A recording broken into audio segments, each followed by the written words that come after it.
Welcome all, welcome all to the Reef Podcast. I'm your host, LuisIpa, bringing y'all another episode of this excitement interview edition. Unfortunately, my co-host couldn't be here. Either he's going to be running late, who knows? He might pop up out of nowhere. Thank you, everybody that has tuned in to this live version of this podcast episode that's actually brought to you by Scion Esports. Scion Esports is actually an official sponsor of the Reef Podcast. Ladies and gentlemen, I got two great individuals here with me. They're actually indie game developers by the names of Silas and Zavix. How you guys doing? Welcome to the podcast. Thanks so much. It's really good to be here with you, Luis. You got such an incredible gaming energy and just great insights with your experience. This is going to be fun.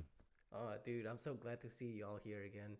This time I'm not playing any of your games, so this is actually an interview. So thank you again for being here. It's a pleasure. This is going to be a lot of fun. Awesome. So do you guys care to do a little introduction to everybody listening out there? Yeah, I'll go for it. I'm Silas Reinigal. I'm the lead gameplay designer at Enigma Dragons studio. We're just a tiny little indie dev studio. We don't have any offices or anything. And we spend our spare time on weekends trying to make different games. We've done a lot of game jams, and now we've kind of set our sights on building just some really big experiences. We've been with you before doing BitVault, which was our first serious puzzle game.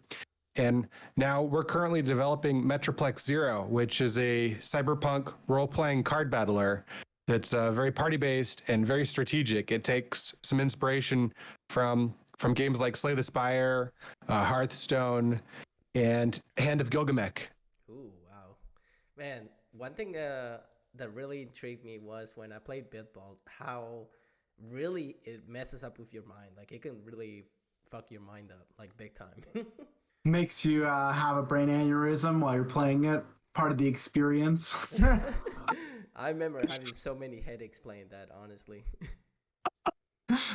If you think that was a headache, you should imagine what it took for us to create some of these. Even having designed some of the levels, I went back to some of them like a year later and tried to solve some of the really hard ones, and they blow my mind. It's a crazy game. It's definitely no Wordle. Mm-hmm. And one thing that really I'm actually excited for is that you guys actually have a website that people can actually go check out and actually check out all the games. That's actually going to be linked on the bottom of the description of the Spotify podcast when it comes available on Spotify, Apple Podcasts, on YouTube as well. So without further ado, guys, we're actually going to start with this interview. So for those people that do not know, Enigma Dragons, like I said earlier, they're actually a small indie game developing team consisting of these two people. And do you guys have any extra people that actually are with y'all now, y'all team? I would say yes, but it's like per project basis. Like, we have a specific artist that we're going to for our current game that has been producing a bunch of the character art, and we have an artist that's producing a bunch of the enemy art, but also they're part of the team for like the game for that game development. Mm-hmm. I got you. And what was the idea behind, some of the projects? Specifically BitVault, because that's the last game I played. We wanted to make, one of the big ideas when we did go ahead and build it was we wanted to finally branch out from making these tiny fun little games to making a slightly bigger one and we're like, okay, what's something that will be achievable and would have a good game that people could play. And so we said, if we do a puzzle game that makes so there's a lot of ways that things interact but relatively few mechanics, then it could be a good way to start. And we built that, and that was really cool. But we're both card gamers, and so now we're like, all right, let's build the thing we really like playing, which is card games, and take a stab in the roguelike space that is so wonderfully addicting. So that's awesome. I know, like I said, I think for me personally, one of the reasons I love game dev and one of the things that's just inspired us is we love just the inherent challenge of the medium. There's a lot of kinds of art that you can get good at, and you have to learn one or two skills to be really good at. The thing I love about games is they're multimedia. They've got art, they've got sound, they've got music, they've got writing, they've got interactivity. So it's deep. And I love the fact that depth means there's almost an infinite space that you can explore. And if you're willing to really work hard, you can create just mind-blowing experiences, and they can be as big as you can imagine them, but they're hard to build. And I really love that. And I grew up playing games like Deus Ex and Shadowrun and stuff like that. And I've also grew up playing a lot of card games, and I was thinking to myself, what would happen if we tried to like combine those two? We made a cyberpunk card game. So that's sort of the new inspiration that I've been feeling since BitVault. Dude, that's awesome. And do you guys have any games that actually have voiceovers over them? We have not delved into the realm of the voiceovering. Ooh. Voiceovers are pretty cool, but voiceovers also require you to have like your entire story nailed down and your timing nailed down. So they require additional technical requirements, and then of course paying for voiceovers, which is small in the grand scheme of things because you're paying for it to be produced, but it's not like you have to pay for it ongoingly for like tons of money, like some of our subscriptions. You know how it goes. Mm-hmm. Now, this new project that you guys have coming up, is it going to be available only on Steam, or is it going to be available on different consoles as well? This one, Silas unmuted, so I think he's going to answer. Yeah, that's a great question. So Steam is probably the main platform. That's where most of the players who like this kind of game want to game. But I think kind of in some ways, the sky is the limit. We're big fans of itch.io as a platform, and I know they're trying to increase just that as a selling platform. So maybe we'll release it on itch as well. And we also are designing a lot of the card games are available on mobile. When you used to see stuff like Legends of Runeterra, you see Eternal collectible card game, you see Hearthstone. Those are both desktop and mobile. And so there's this part of me that I'd love to do this one on mobile as well, so that I can play wherever I go, and people can play whenever they're traveling, whenever they have some downtime, they can pop in, play a couple battles, and continue their run. Like that's a thought, so we'll see. It kind of just depends on, as always, there's just a time investment cost to things. But if the community is excited about having it on a mobile, like we'd love to do that. Absolutely. Another console that actually would be really interesting to have it on would actually be Switch. Have it on Nintendo Switch, because you can actually take that on the go, like, anywhere you want to. Yeah, it's pretty cool. It's interesting you say that, because one of the games that inspired this, Hand of Gilgamesh, that one actually debuted on the Switch. The Switch was the first platform.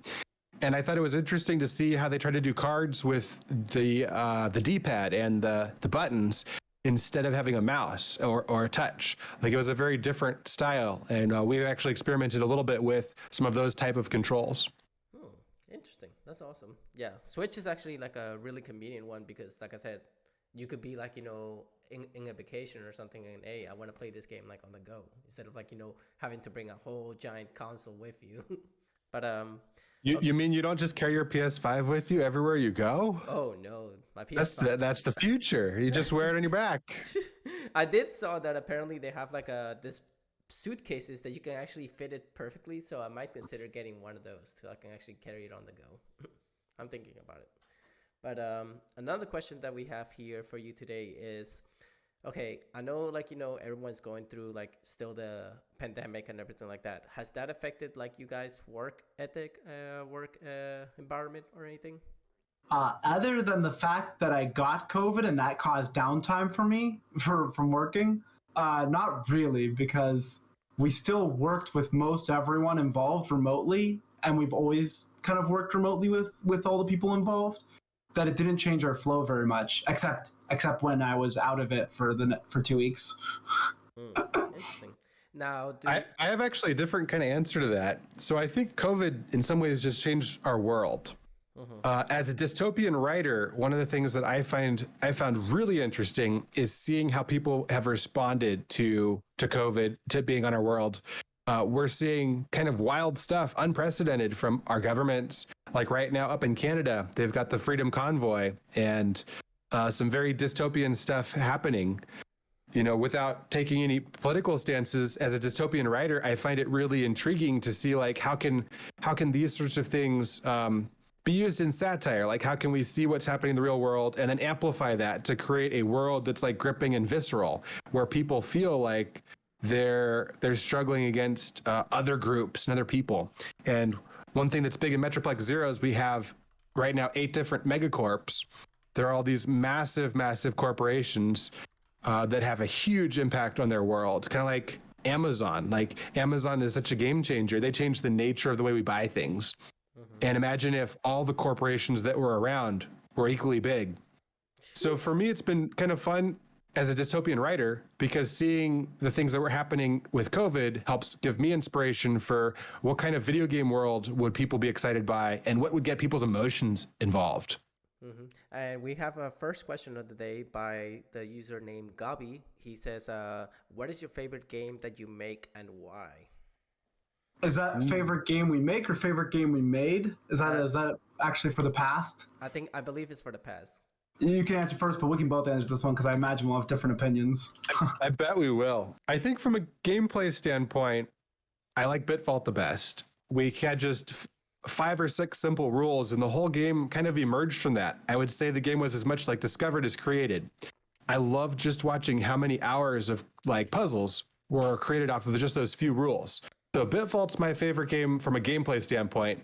From a world and emotion standpoint, I've got a totally different answer. For that one, if you haven't played, we have a little short story that's available absolutely for free on our itch page called The Interview. That one, actually, we worked with a friend who did voice acting, so we do have it fully voiced over. We did do a voiceover. I forgot that one. and this game is really interesting. We kind of tried to do it as a prototype to see if we wanted to build into a full-featured game, and we didn't. But I loved some of the feelings and some of the humor of this world. So this gives me the most feels. I would love it if everybody played this. It's a very short game. You can play the whole thing in about maybe 30 minutes, an hour. But every time I play it, I always am struck by just feeling more things about it. Like I like the world. I like the visceral sense of it all. Gotcha. And if you guys know, Silas is actually the one that's actually talking right now, and he's the one that actually posted the link right there if you guys want to try it out the game. And I also posted the link for their website itself, so you can actually check out more of their titles as well. And thanks for the question, Gabi. I appreciate the first question of the community. Actually, that's awesome. I will throw in that my favorite, right out of left wing, very different, is a silly game we made called You Gotta Be Kidding Me. I love showing it to friends because it's just you play as a mutant cat that's firing laser eyes at Roombas, and so it's much more humorous. It's a fast, fun little action game. And funny thing you asked that, because I actually had a question that I was gonna ask you about the game real quick after you finish talking. What you have to say about your favorite game? You were gonna ask the question yourself before they asked. No. I'm saying I was gonna ask a question, like, you know, as soon as you finish talking about like your favorite game that you enjoyed, like because Gabi asked both of y'all, so. Yes. Yeah. So that's your favorite, you said? Yeah, I think so. I think it's a very fun and like cute flavored game. That's awesome. All right, so the game, You Gotta Be Kidding Me, was made in 72 hours, correct? Yeah. Okay, how difficult was that? I was on the physics side of it, and it is way harder than you might think to get your characters to not teleport through walls. Let me tell you, I like to have momentum and move nicely and to like turn without it being choppy. I did a lot of the physics-based stuff in it, and it was I thought it wasn't going to be as tricky as it was. So I was fixing bugs to the last wire. That's awesome. Yeah, I'd agree with that. It's pretty hard. I think game jams are the most intense. If a normal crunch weekend, so there's normal people work. Normal people work, you have like your 9 to 5. You know, that's probably a 5 or 6 difficulty, especially if you're salaried and you have to actually work 60 hours. That's a 5 to 6. A game dev crunch weekend, which is what we do for most of our games, is if you crank that to a 10.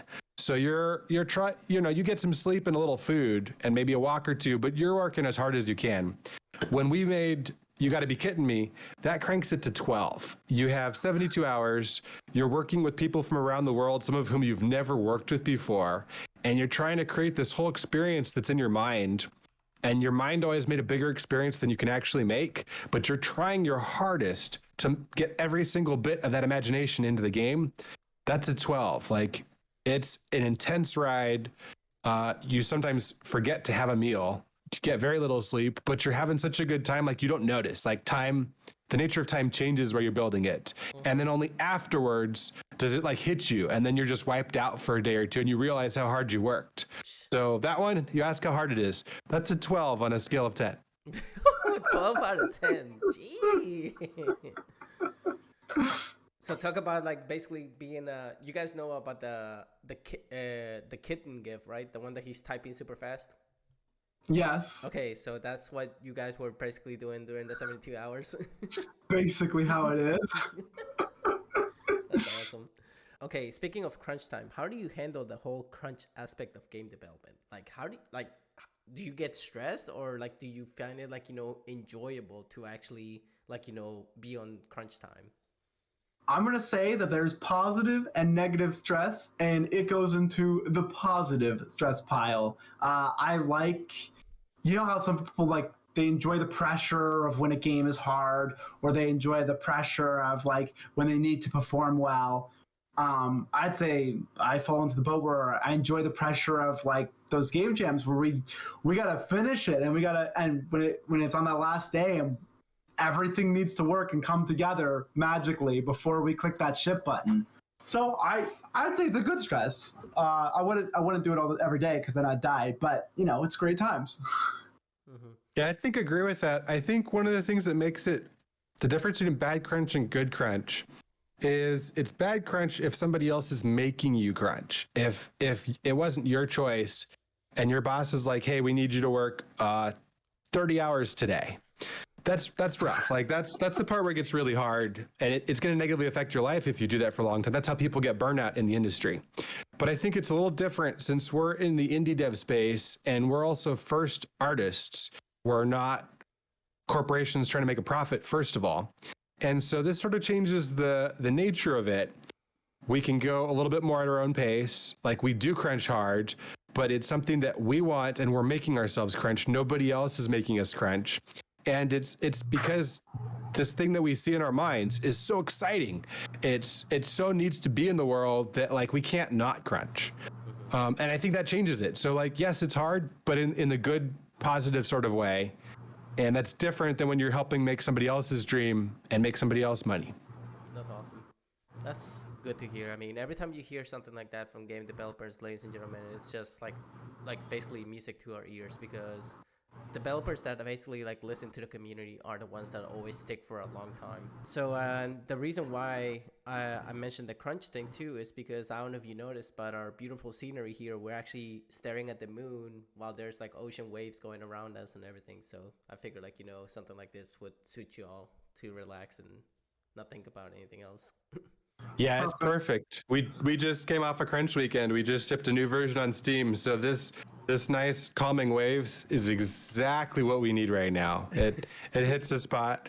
We got to decompress after tackling some crazy bugs. I figured we would actually go from the last previous podcast that we did with Scion Esports. We actually were on the Halo background, like on the first ever map that everybody, like the most popular map of Halo. And that was actually celebrating our 2-year anniversary, because we hit 2 years in the podcast like the last time we did it. Anyways, next question I have for you all today is, tell us a bit about the game jam and what it is. Like the last one we did? Oh, what did we build last time? Oh, was that I think Luis is curious, like, what is a game jam? Yeah, that's a fantastic question. So it's a unique thing. They're pre-scheduled. You'll have a set time, kind of like athletes will go for a scheduled marathon or a bike race. So for game jams, they're similar. They are set up in advance. They have a fixed time frame. So they'll start at an exact time and end at an exact time. And then all of them have different rules. The hosts get to pick what the rules are. Most game jams have a theme, and usually they'll have rules about who you're allowed to team up with. So they're fantastic learning opportunity, because you can often go and work with an artist or a programmer or a designer. You'll find people who are looking for teams, and you can join a team, and it's a small commitment project. It's not a big project like building a whole game. that is a big commercial game. So it's a very, very low risk way to get in, to meet some creative people. And then all of you guys, you all work together for the set time frame. And once it's done, you submit it. You're done creating. And then after the games are submitted, then there's judging period. So for some jams, they'll actually have some formal judges who will rate them on criteria. And then some are community-based judging, where you'll play a lot of other creators' games and rate them in those categories. The cool thing is this helps everybody as creators to get good feedback on what they're creating. They can see like what's clicking with people, with the community, what isn't clicking, and they can then take those learnings to enhance their own craft and to build into bigger projects, or just to compete regularly in game jams and get better and better places. So I love it because it's exactly like athletes going to regular events. It's what helps you stay strong and be connected with the community. Very cool, man. Enigma Dragons was founded in 2016, if I'm not mistaken, correct? That sounds right. Okay, so how did you decide on the name of the group, and how did it get itself started? I'm gonna say that that I really wanted dragons somewhere in the name, so I contributed that half of it. And then I'm kind of the other half, like the two of us have been sort of the core of it. We were actually starting to work with some friends. We set up a room. He had a spare room in his house. So we had a bunch of us. We brought our computers over every night, once a week. And we were trying to create a heist game where you'd try to come in and prevent thieves from stealing art from a gallery. And that project didn't work out too well, but that was sort of what started the discipline of we're creating games regularly because this is the thing we want to do. And so, yeah, my brother and I, then we founded the studio Enigma Dragons, and we just started learning all the game dev stuff we could, as hard as we could. And I picked the word Enigma. What I love in the world is just how deep it is.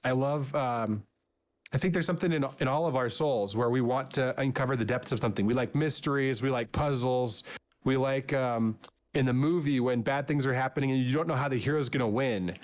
That tension is what you live for, what gets exciting.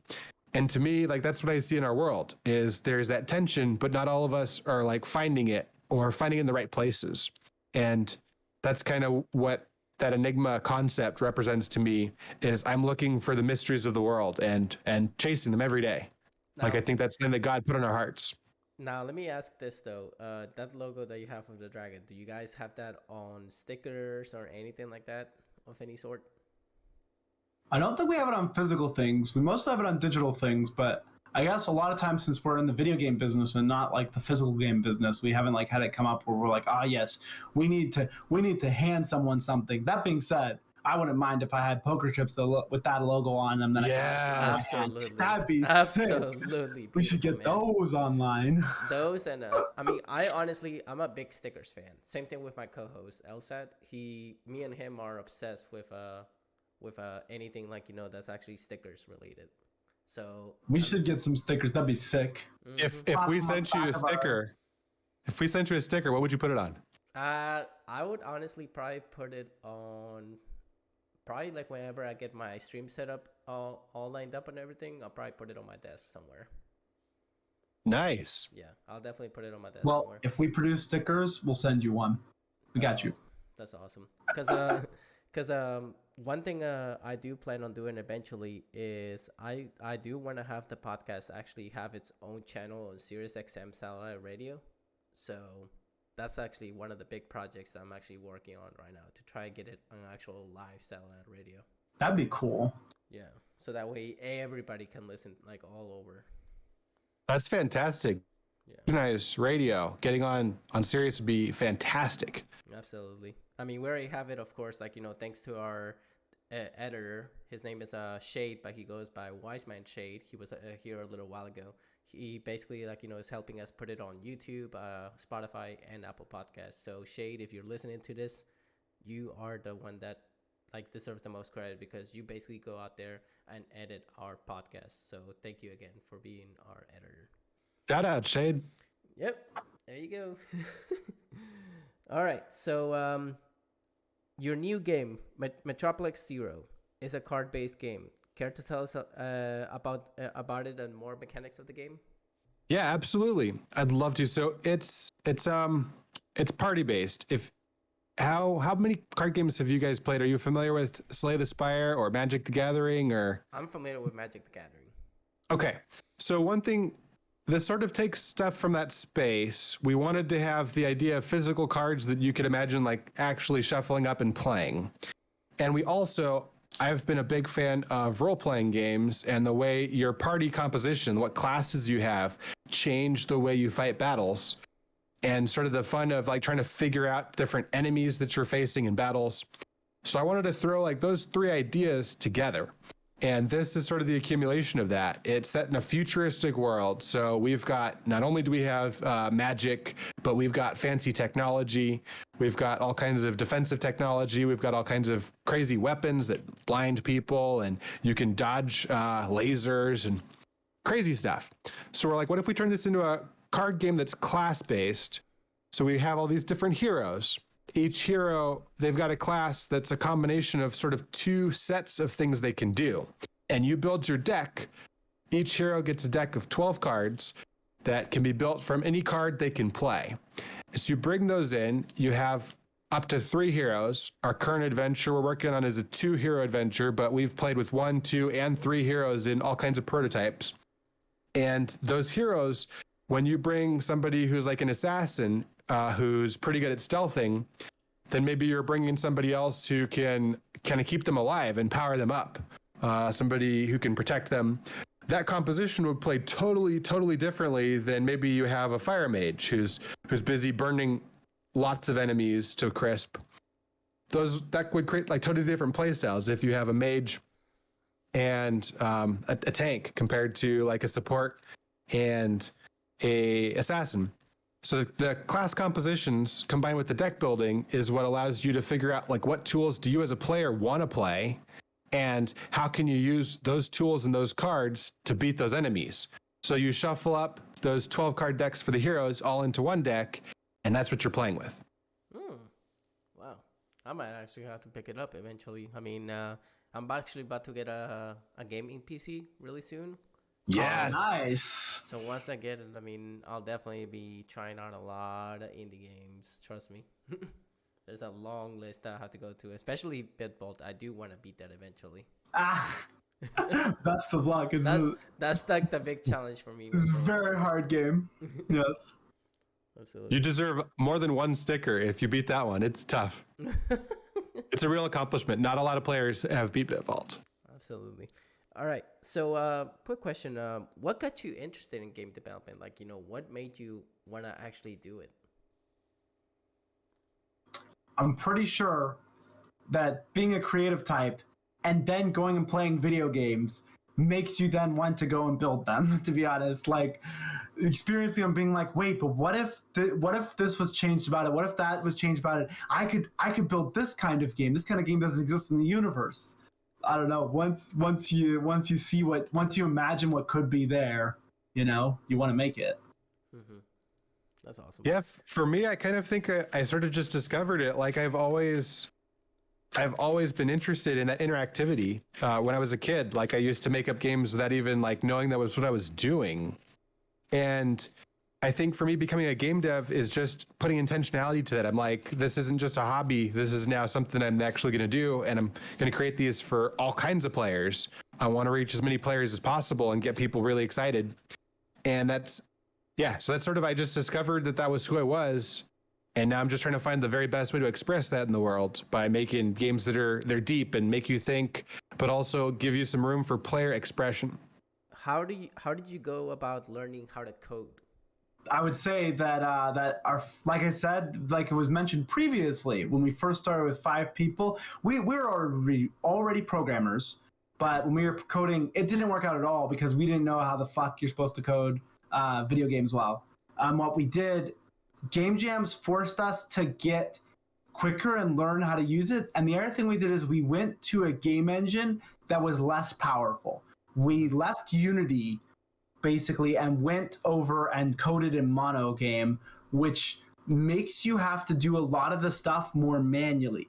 But what it did is it made it so we understood why things were coded the way they were, or why things were structured in a way that made any sense. And then building a bunch of tiny games is just like, I think I think it's a great way to learn art or a lot of other skills. Instead of trying to go for gold and paint a masterpiece and take months doing that, making a bunch of best attempts that you can in a very short amount of time will get your skills up faster.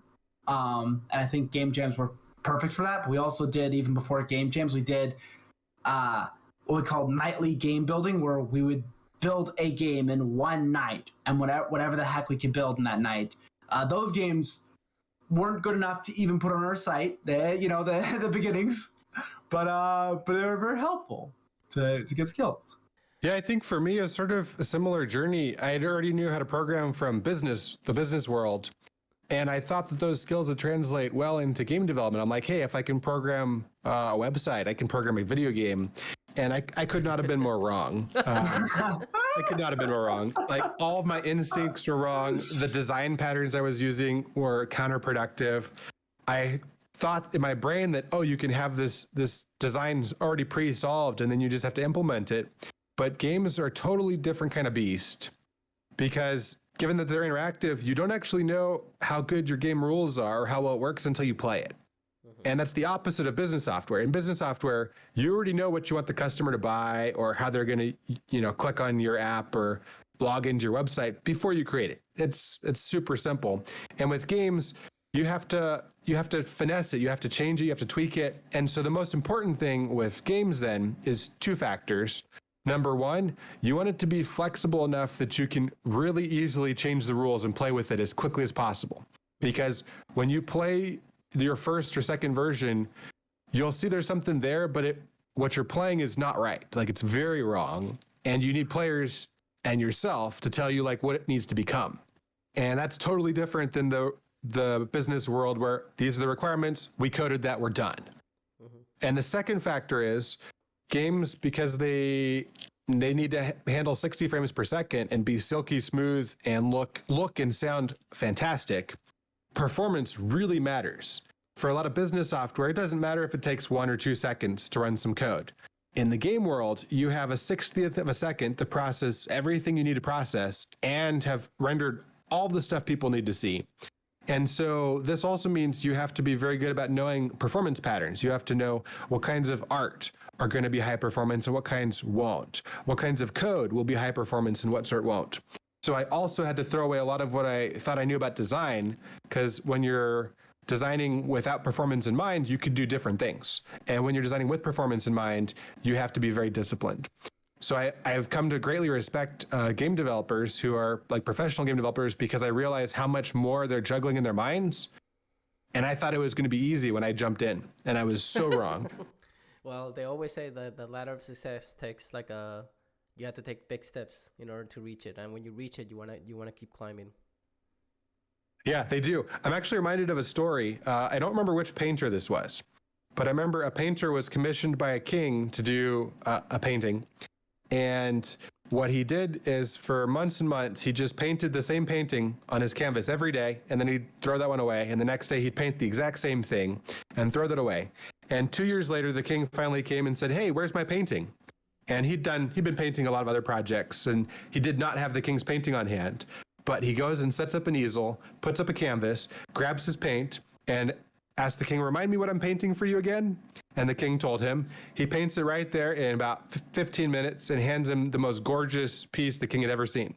That's awesome. And I was just kind of like shocked, because we think that you have to polish this exact thing a lot, or, that masterpieces are something that are just people are capable of. But what this painter sort of learned is the skills that he developed were the most important thing in having a painting, not the painting itself.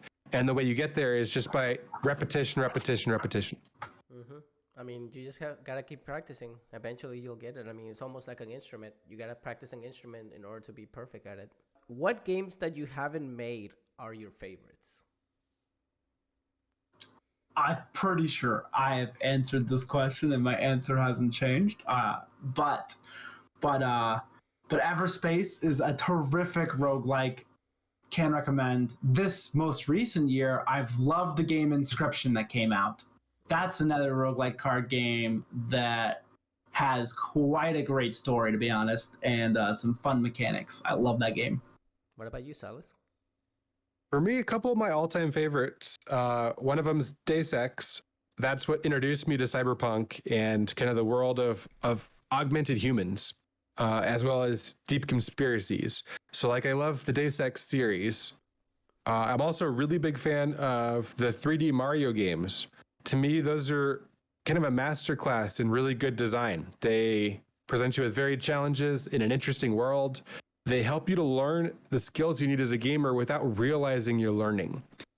So those like are two masterpieces for me. One recent game I'll give a call out to is, I think it's called The Outer Worlds. Yes, The Outer Worlds.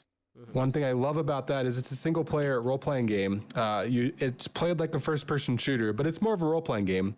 And what I loved about that one was the world creation. Like, they brought this science fiction world to life in a way that, like, you feel like you're living in it. And it's definitely a piece of satire, so there's a lot of humor. But it's also a serious game where you're like, what if the world was like this? What would this be like? Absolutely. I don't know if you guys watch the VGAs as much, but I don't know if you noticed, if you actually heard, but last year for the BGAs, an indie game actually took the best game of the year. What was the game? I don't know if I watch which awards. It was It Takes Two. It Takes Two is a terrific game. I love that game. That game is very, very good. That game won Game of the Year, and it was actually from an indie game development team, from what I heard.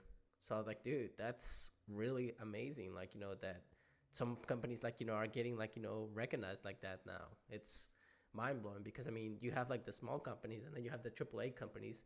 But now, like, people are starting to, like, notice on the radar, like, hey, those small companies know what they're doing with games.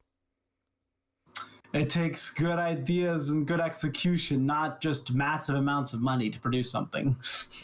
You need to have, like, such a big creativity, like, creative mind in order to actually have a successful game. And also you need a great community that actually gives you feedback and you actually listen to it instead of, like, just saying, like, oh, I'll go with whatever.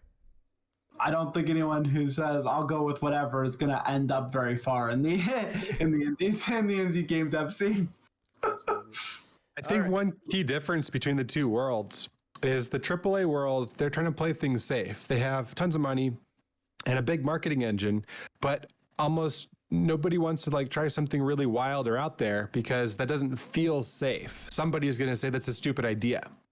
Whereas what I love about the indie world is the fact that there's just one or two of you means you can actually try something that you think people would like that's really wild, and there's nobody there to say no.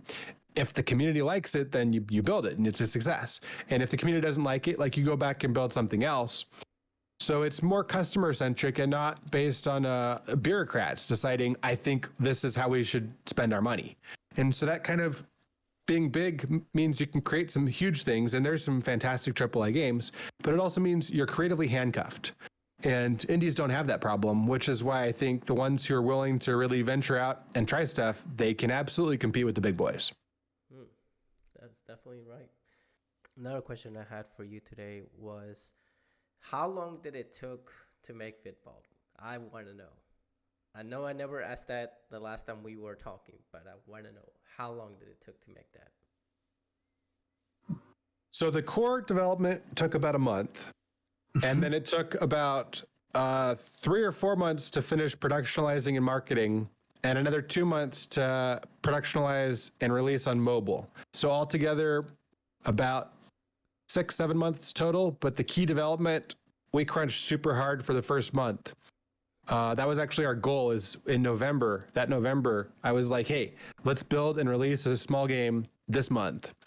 And we didn't make it. We didn't hit that target.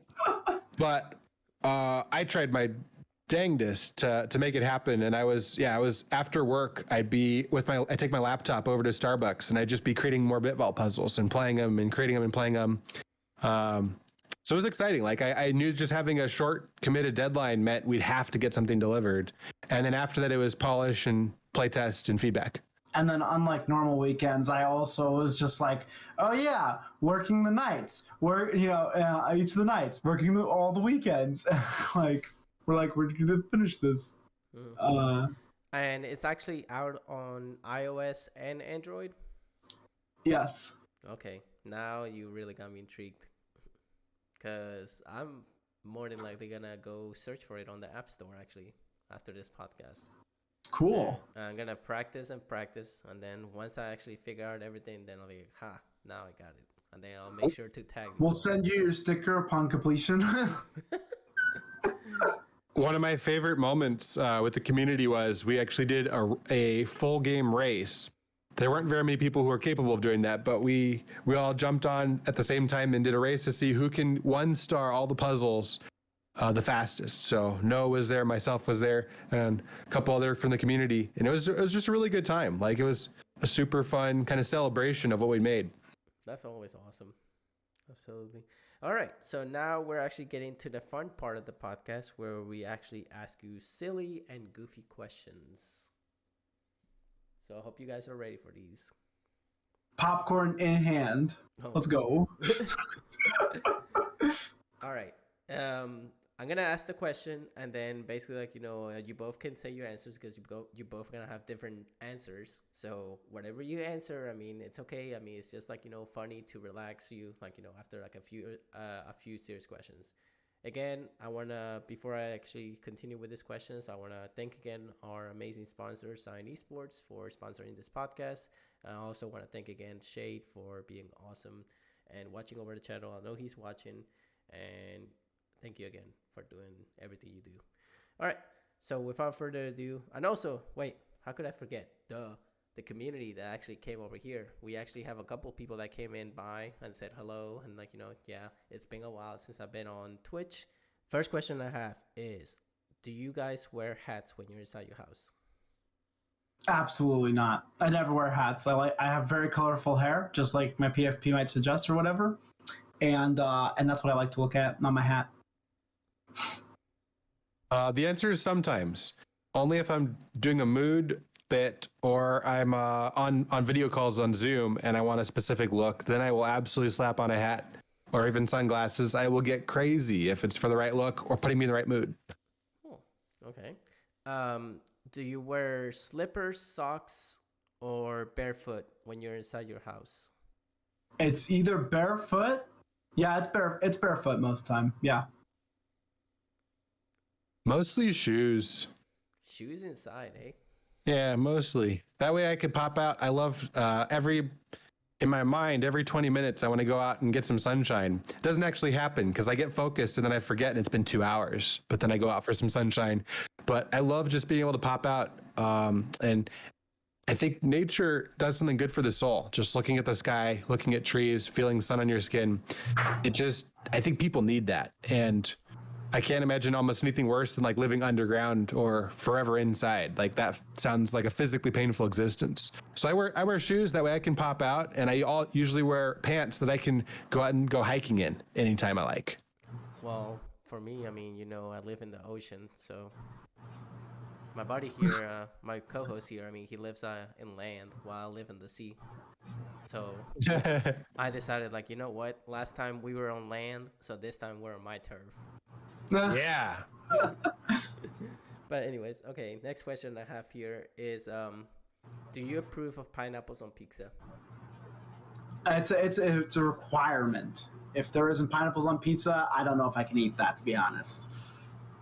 I think that should be an impeachable offense. Maybe they should have put it in the Declaration of Independence. Like, if you're a president and you have anything negative to say about pineapple on pizza, like that, you don't even need the Senate. Get them out of there. That's awesome. All right, this last question always gets everyone intrigued, so you better get ready. All right, so you guys eat cereal in the morning, right? No. Actually not. I rarely eat breakfast. Okay. But maybe if I did. Okay. Maybe some late night cereal. If you did, you would eat cereal, correct? Sure, yeah. Okay. Do you pour the cereal first and then the milk, or the milk first and then the cereal? Well, I'm not a barbarian, so obviously the cereal goes first. It's just engineered like to be that way, because otherwise you'll have a lot less cereal in your bowl if you pour the milk first because of floating. Like, it's just, yeah. There's no question. What about you, Silas? I am a barbarian. I take the cereal and milk and I throw it in the trash and I make some bacon and eggs. Well, I hate to tell you this, but for me, I usually pour the milk first and then the cereal.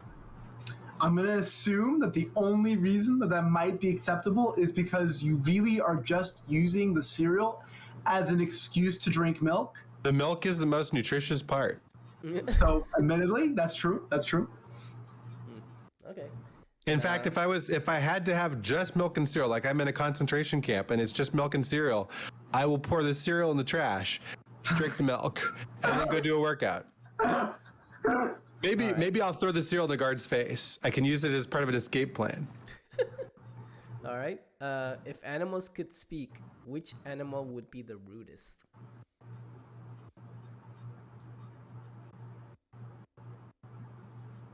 Wasps. Does that count? It's an insect. It's an animal. Pretty sure that they'd be the rudest, given they stab people for virtually no reason. It's not for food. It's not for survival. They just want to like stab people, no reason. I would say more like poke. They basically poke you. They're like, hey, let me poke you. Let me poke you. Yeah, I feel like they'd be a pretty rude creature. All right. What about you, Silas? I'll say goats. I don't know what their issue is, but they're kind of like mischievous, semi-antisocial creatures. They make their weird sounds and they don't want you to pet them. They're just super weird creatures, but in the socially awkward sort of way, not in the cruel, not like King Predator, just they're jerks. Interesting. Those are actually two new questions. All right. So the next question I have is, what is popular now, but you think people will be embarrassed by in 10 years? Can I say COVID? You can say that. It's very popular right now. What would I say? Everyone is always embarrassed by honestly current, like whatever memes were in the past. They're like, damn, that was cringe. So it's literally just whatever the current memes are because they're in right now. NFTs also. That's true. Those are very popular, but some people are going to feel very bad about being so into them. That's true. I would say what's popular now is TikTok. I think that's not going anywhere. The only reason Vine disappeared is because they didn't find a monetization strategy. TikTok is just like took over where Vine Market left off. So it's not going anywhere. Attention spans are only getting shorter. It's kind of a good reason. I don't even have time to listen to the whole question, like honestly. All right. Next question is, would you rather breathe underwater or be invisible? Both. Yeah. You had to pick one. I'll turn them both into cybernetic augments and then install them both. That way I can sneak into my competition's corporate buildings. They won't see it coming, literally. From underwater? From underwater. They will never see. Most people, they're thinking you'll come in like the air ducts because that's what people do in the movies. But no, you come in the water pipes invisibly. Their cameras won't even see you. This is genius. I'm definitely going to say invisible, actually. Invisible's the move because what am I going to do in a landlocked like place with going underwater? It's just not very practical. Whereas being invisible, at least like, you know, I might be able to like sneak into a movie theater, you know, like there's something to be done with that, I think, but than the other one. All right. And I have two more questions. This one before last is, if you could have a pet dragon, would you? Yes. Absolutely. No, now Also, yes. Now, don't be pulling that Rick and Morty thing, though. Don't be pulling that, man. Nobody wants that. I'm missing the reference. I don't watch Rick and Morty. I could tell you the episode, but I didn't say that loud because it's like, We'll get banned from Twitch. All right. Final question. Would you rather fight one bear-sized goose or 100 goose-sized bears? And you can only use your fist. You can't use weapons.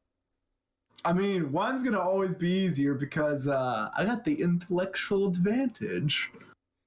So just gotta find the right way to defeat them. I'll fight the massive bears because it's gonna make some epic video footage. I'll be famous, and then everybody will buy our game, and then we'll be making games for the rest of our lives. Maybe about tiny bears. Tiny bear. Oh my god. Goose-sized bears, man. I mean, geese are evil, man. They're evil. Did you guys know that you actually can point a green laser pointer at their feet and they actually get terrified?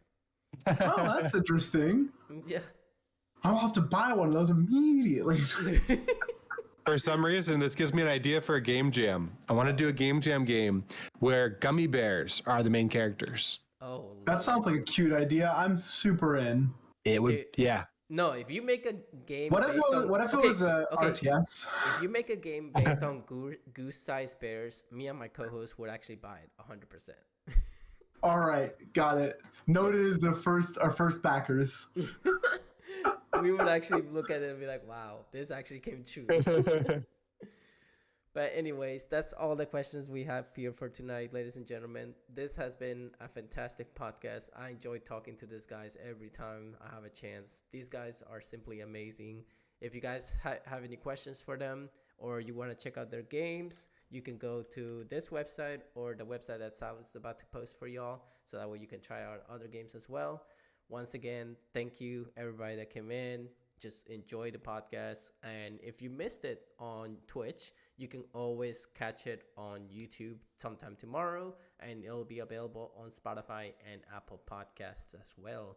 And who knows, in the future, maybe it'll be live on Sirius XM. We'll find out soon. But anyways, you guys have a wonderful night.